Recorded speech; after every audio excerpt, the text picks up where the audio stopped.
वो अल्लाह जिसने तमाम दुनिया के इंसानों का खालिक है, पैदा करने वाला है, वो अल्लाह उसने इंसानों को पैदा किया है। इंसानों को कौन कौन से कवानीन की जरूरत है, इंसान को किस चीज की कब जरूरत है, ये अल्लाह से बेहतर कोई नहीं जान सकता, कोई नहीं बता सकता। इसीलिए अल्लाह का जो कानून और उसकी शरीयत जो हमारे पास है कुरान और हदीस की शक्ल में, इससे बेहतर कानून दुनिया के अंदर कोई और कानून नहीं। भारत के अंदर सबसे बड़ा रिलीजन, मजहब जो माना जाता है सनातन धर्म, उनसे पूछो कि तुम्हारे धर्म के अंदर जो कवानीन है, धार्मिक कवानीन है, किसने बनाया? वो कहेगा वेद व्यास जी ने, या ये कहेंगे महाजल पलवान वाले मनु ने। हिंदू धर्म में संविधान और उनके कवानीन का नाम मनुस्मृति। मनुस्मृति को कौन लिखा? महाजल पलवान वाले मनु ने। अब से तकरीबन 5000 साल पहले जिनका जन्म होता है, मनु ने, एक इंसान ने मनुस्मृति को लिखा, और वो मनुस्मृति हिंदू धर्म का संविधान है, उनका कानून की, उनकी कानून की किताब है।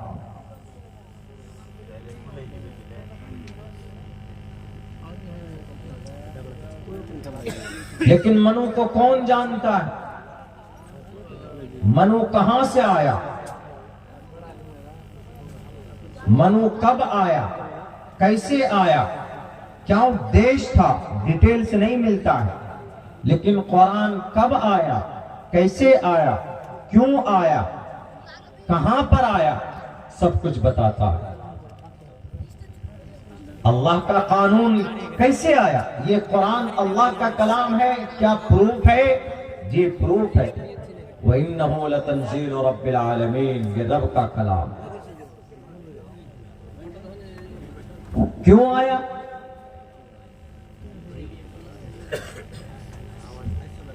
क्या मकसद है? वो भी कहता है शहरु रमज़ान अल्लज़ी उन्ज़िला फ़ीहिल क़ुरआन हुदल लिन्नास, इंसानों की भलाई के लिए। कैसे आया? नज़ल बिहिर रूहुल अमीन, जिब्राइल अमीन के जरिए आया। कहां पर आया?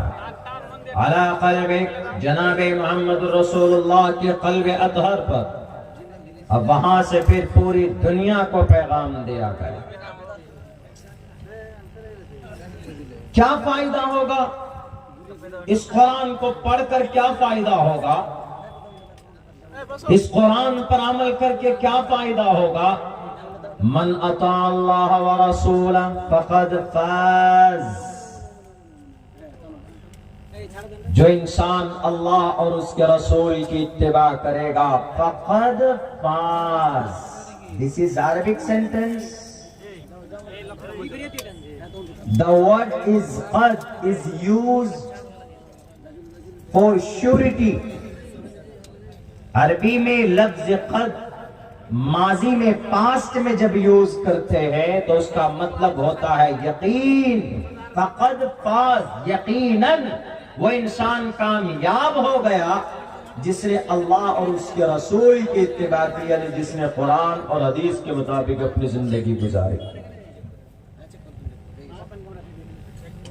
दुनिया के और किसी संविधान में, दुनिया की किसी और शरीयत में ये चीजें नहीं है, हमारी शरीयत में है। बहुत से लोग बोलते हैं कि आपकी शरीयत में ये तशद्दुद है, आपकी शरीयत में ये चीज नहीं पाई जाती है।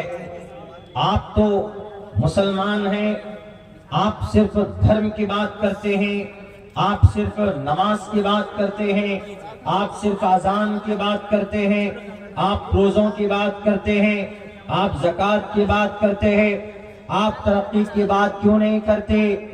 आपका कुरान देश को आगे ले जाने में कोई मदद क्यों नहीं करता? आपका कुरान करप्शन को रोकने में क्यों नहीं मदद करता? आपका कुरान आज के नए जमाने में, आज के आधुनिक जमाने में, आज के जदीद साइंस की दुनिया में, टेक्नोलॉजी की दुनिया में आपका कुरान, आपकी शरीयत रहनुमाई नहीं करता। गलत। कुरान सिर्फ 1458 साल पहले नाजिल होने वाली किताब का नाम नहीं है। कुरान वो किताब है जो इबादत भी है, बरकत भी है, सवाब भी है, रहनुमाई भी है, रहबरी भी है, टेक्नोलॉजी भी है, जदीद साइंस भी है। Everything mention in the Quran करीम, बिकॉज अल्लाह सेड तिबयानन लिकुल्लि शै। ये कुरान हर चीज को खोल खोल कर बयान करता है।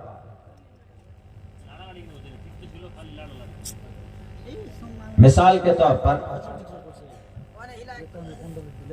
एक आदमी सवाल करता है कि मौलाना आपके कुरान के अंदर में मंत्रालय है, मंत्रालय, मंत्री लोग होते हैं ना, जो जिसको अलग से कोई विभाग स्टेट में या केंद्र में दे दिया जाता है। हमने कहा पूछो, वो भी होगा, कहीं ना कहीं तो होगा, कुछ ना कुछ एग्जाम्पल तो होगा कुरान में। बोला अच्छा ये बताइए आपके कुरान में फाइनेंस मिनिस्ट्री है क्या? फाइनेंस, वित्त मंत्री। फाइनेंस मिनिस्ट्री समझते हैं, जो पैसों वाला मंत्री समझ लीजिए। वजीर खजाना है आपके कुरान में? होगा कुरान में। तो जब आप कुरान पढ़ेंगे तो कुरान में ये भी मिलता है। हमारे इस देश के अंदर निर्मला सीतारमण वजीरे फाइनेंस मिनिस्टर है मोहतरमा। पिछले इस साल का जो बजट आने वाला, बजट मतलब पूरे एक साल के अंदर हमारे देश में कितने करोड़ रुपए खर्च होंगे, किस विभाग में कितना पैसा देना है, एजुकेशन में कितना देना है, और दूसरे फील्ड में मैन्युफैक्चरिंग में कितना देना है, बैंकिंग में कितना देना है, अलग अलग पूरा बजट तैयार करते हैं। जैसे हम लोग एक घर बनाते हैं, हम लोग घर बनाएंगे, शादी ब्याह करते हैं, एक हम लोग बजट सेट करते हैं। हमारी शादी में 10 लाख रुपए खर्च होगा, 5 लाख रुपए का सामान देंगे, 5 लाख रुपए में से 2 लाख रुपए हम डेकोरेशन में खर्च करेंगे, और 1 लाख रुपए में ये खर्च करेंगे, 2 लाख रुपए हम और अलग इस पे खर्च करेंगे। बजट सेट करते हैं। ऐसे ही देश के अंदर जो फाइनेंस मिनिस्टर, जो वित्त मंत्री होते हैं, वो एक बजट लाते हैं। हमारे देश के, हमारे मुल्क के अंदर सन 2024 का जो बजट होगा, यानी जो आंकड़ा होगा, वो तकरीबन 45 लाख करोड़, 45 लाख 900 करोड़ के आसपास होगा, ताकि पूरे साल खजाना से पैसे ले लेकर काम किया जा सके। ये तो दुनिया का सिस्टम है, इसमें गड़बड़ी होती है। इसमें जिसके पास जितनी ताकत, उसके पास उतना पैसा, मंत्री से जिसकी जितनी दोस्ती, वो उतना बड़ा चोर, उतना बड़ा डाकू, उसके पास उतने ही पैसे कि मैं तुम्हारा दोस्त हूं मिनिस्टर साहब, मुझे 10,000 करोड़ दे दिया जाए, दे दिया जाता है, देश से भगा दिया जाता है। चोरी, लूट, मार, गरीबों के हक में कुछ नहीं जाता। सिर्फ झूठे वादे जाते हैं कि तुम मुझे मंत्री बनाओ, हम तुमको 15 लाख रुपए अकाउंट में डालेंगे। ये झूठे, ये बेईमान होते। दुनियादार लोग, दुनियादार नेता, दुनिया के मंत्री, दुनिया के मिनिस्ट्री, ये झूठों और लुटेरों से भरा हुआ है। यही वजह है कि देश और गरीब इंसानों को तरक्की नहीं मिलती, देश तरक्की नहीं करता है, गरीबों को उनका हक नहीं मिलता है। लेकिन आओ कुरान में देखो, हमारे कुरान के अंदर मंत्रालय भी है, लेकिन ये दुनिया जैसा बहरूपिया मंत्रालय नहीं। हमारे कुरान करीम के अंदर मिनिस्ट्री भी है, लेकिन दुनिया के अंदर जो बेवकूफ बनाते हैं ऐसी मिनिस्ट्री नहीं है, बल्कि मुकम्मल तौर पर ईमानदारी वाली मिनिस्ट्री है। वाक़या याद कीजिए हजरत यूसुफ अलैहिस्सलातु वस्सलाम का। हजरत यूसुफ अलैहिस्सलाम मंत्री बने, फाइनेंस मिनिस्टर बने, वजीर खजाना बनाया गया, बल्कि खुद पेशकश की उन्होंने कहा क़ाल जअलनी अला खज़ाइनिल अर्ज़ इन्नी हफ़ीज़ुन अलीम, मुझे वजीर खजाना बना दो, मुझे फाइनेंस मिनिस्टर बना दो। इन्नी हफ़ीज़ुन अलीम, मैं उसकी हिफाजत भी करूंगा और मुझे उसके बारे में जानकारी भी है। हजरत यूसुफ अलैहिस्सलाम हजरत याकूब के बेटे, वाक़या मशहूर है, बचपन में कुएं में डाल दिए गए। कुरान में मशहूर, कुरान में वाक़या आप देखेंगे। वहां से फिर एक काफिले के जरिए उठाया गया, बाजार में, मिस्र के बाजार में बेचे जाते। वहां पर एक वजीर खजाना जो उस वक्त का था, अजीज मिस्र, वो खरीदता है और फिर वहां उनके घर के अंदर हादसा होता। बहुत बड़ा वाक़या है, सूरह यूसुफ में पढ़िएगा, 12 और 13वें पारे के अंदर मौजूद है। कैद खाने में डाल दिए जाते, लेकिन अल्लाह के इस नबी ने, अल्लाह के इस बंदे ने छोटी सी उम्र में, उस वक्त में अल्लाह तबारक व तआला इनको मकामे बुलंद मकाम तक पहुंचाना था, तो अल्लाह तबारक व तआला ने इनसे वकाम लिया और इनकी हिफाजत की। एक बादशाह उस वक्त में एक सपना देखता है, एक बहुत ऐसा सपना कि उस वक्त जितने भी ताबीर बताने वाले थे उन्होंने कहा कि ये बादशाह पागल हो गया है, ये वैसे ही खामखा का सपना देख रहा है और दिन में आकर हम लोगों से बताता है। लेकिन जब वो सपना हजरत यूसुफ अलैहिस्सलाम के सामने में पहुंचा तो उन्होंने कहा कि इसकी तरतीब ये है, इसकी ताबीर ये है। सपना ये देखता है वो बादशाह, मिस्र का बादशाह, रैयान बिल वलीद नाम, शायद ऐसे कुछ नाम होगा।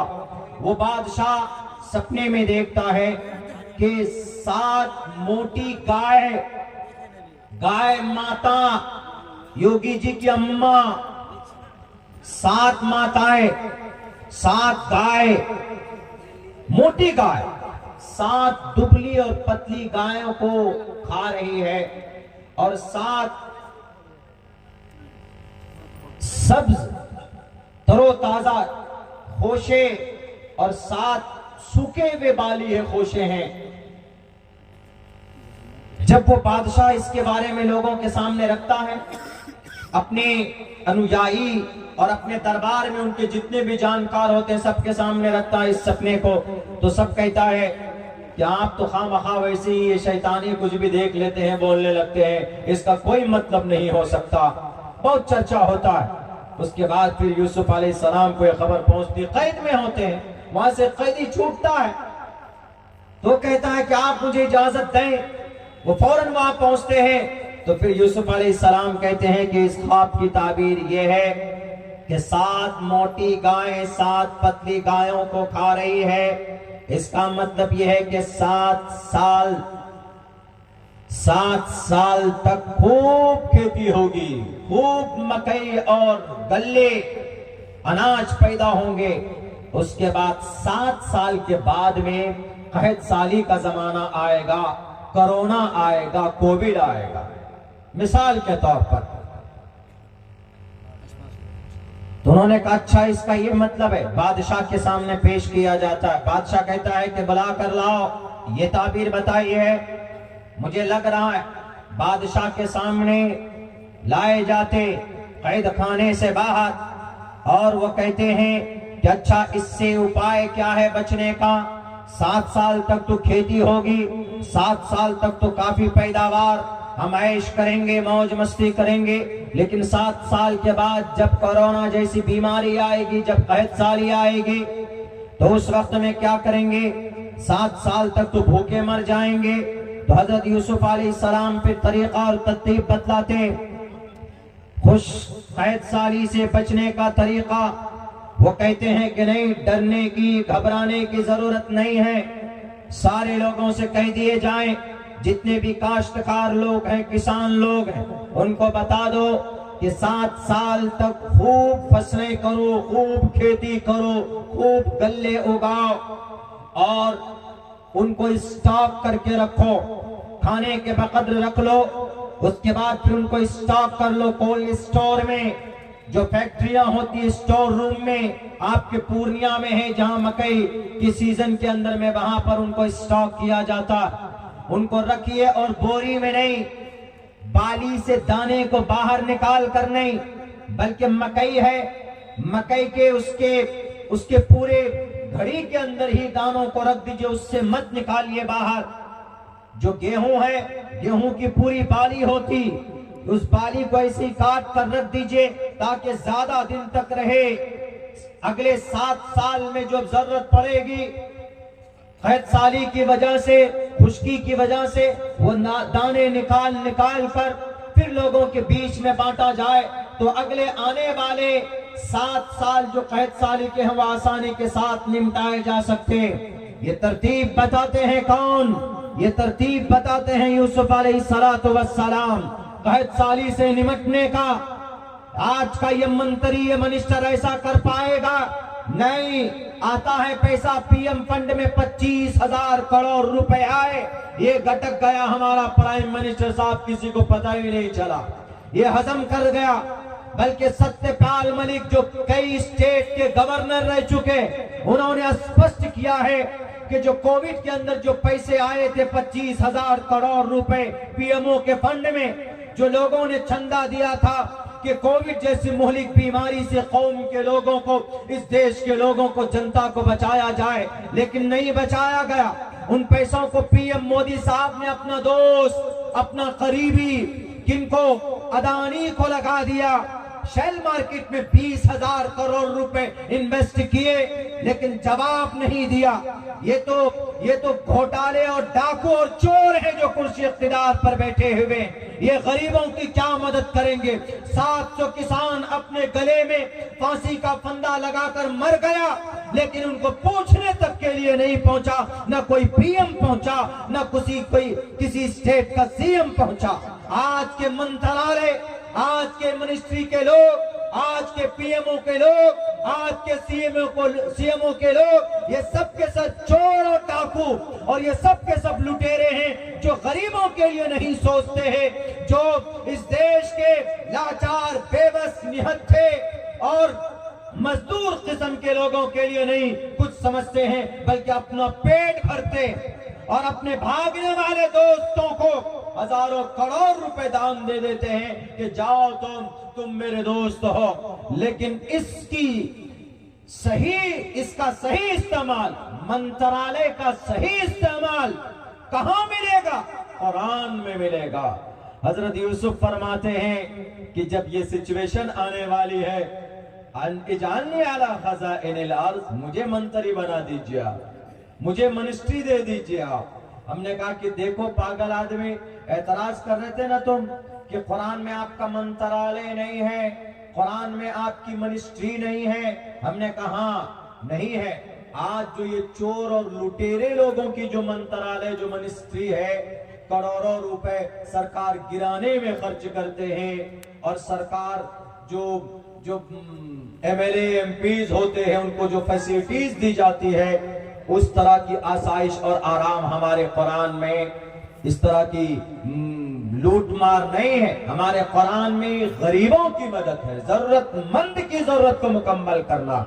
वक़ाल जअलनी अला खज़ाइनिल अर्ज़ इन्नी हफ़ीज़ुन अलीम, मैं हिफाजत करूंगा मैं जानता हूं इस बारे में हजरत यूसुफ फरमाते हैं, और जब वजीर खजाना बने हजरत यूसुफ अलैहिस्सलातु वस्सलाम, तो सिर्फ अपने मुल्क में नहीं, मिस्र में नहीं, आसपास के जितने भी मिस्र के करीब में जितने भी कंट्री और मुल्क थे, वहां से लोग आते थे। अरे मिस्र में एक बादशाह आया है, मिस्र में एक मंत्री है, मिस्र में एक मिनिस्ट्री है। चलो कहत साली के जमाने में आते थे और फिर गल्ला भर भर कर लेकर जाते थे, ऊंट और घोड़े लेकर आते थे।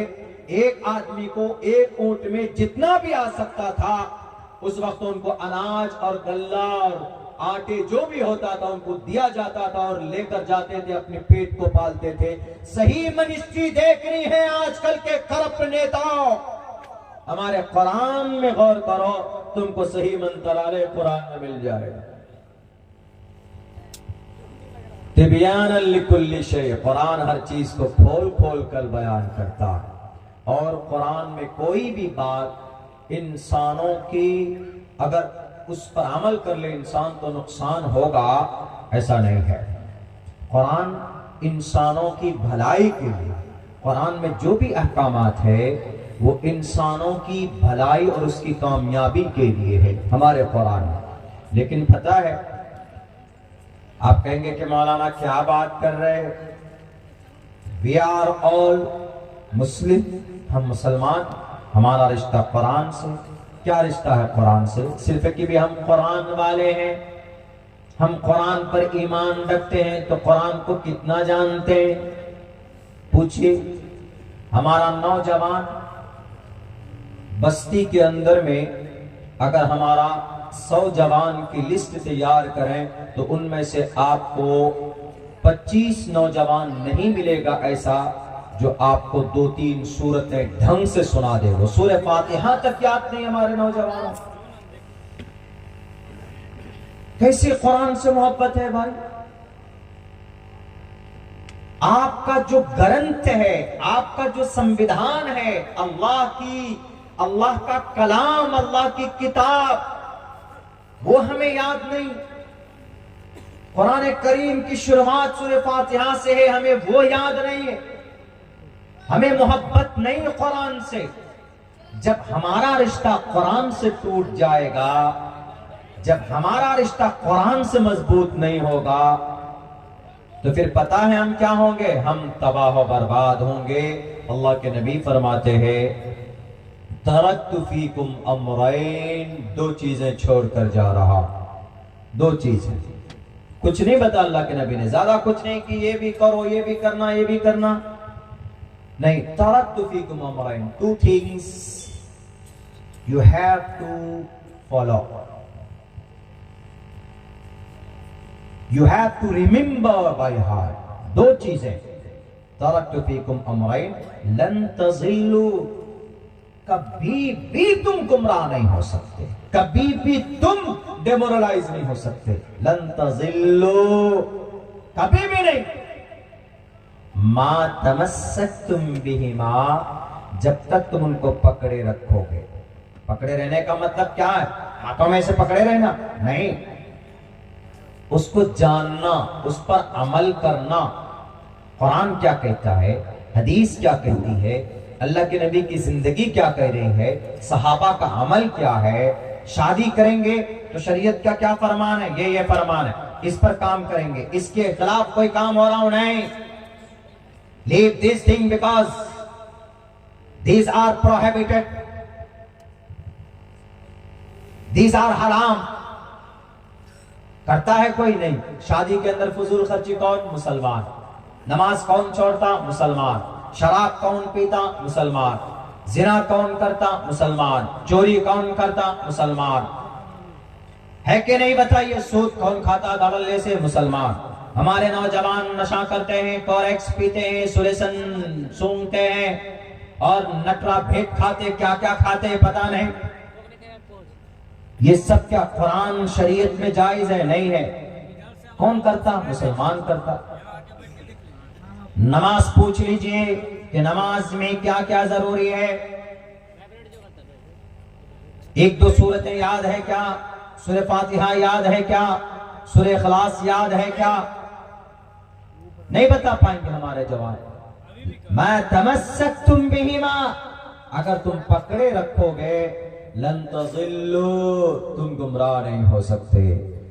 ये दोनों चीजें तुम्हारी जिंदगी के अंदर है, तो इसका मतलब तुम नेक हो। अब जब कोई नेक बंदा होता है, जब कोई मोमिन होता है, जब कोई नेक होता है, मोमिन का मतलब शरीयत की पाबंदी करने वाला, और जब नेक बंदा होगा कोई, तो फिर उसको डर नहीं होगा, किसी से डरेगा नहीं। और किसी ये लाल बुजक्कर हो क्या आसाम का, वो आसाम का बहुत ज्यादा भेदभाव करने वाला वहां का सीएम हो, कि हमारे इस मुल्क का कुर्सी इख्तिदार पर बैठने वाला सबसे बड़ा लीडर हो, उनकी गलत पॉलिसी, आरएसएस हो कि बीएचपी हो कि बजरंग दल हो कि शिवसेना हो, कि मुल्क इसराइल में बैठने वाला सबसे बड़ा गद्दार नितिन, वो क्या नाम है, वो यहूदियों का सरदार, इसराइल का प्रेसिडेंट, अमेरिका का सबसे बड़ा, पूरी दुनिया के शैतानों का खुदा, अमेरिका का प्रेसिडेंट हो, कोई भी हो, जर्मनी का हो कि फ्रांस का हो, कहीं का भी कोई भी हो, फिर किसी का मकर फरेब आपका बाल नहीं, आपको टच नहीं कर सकता। वइन तस्बिरू व तत्तकू, तुम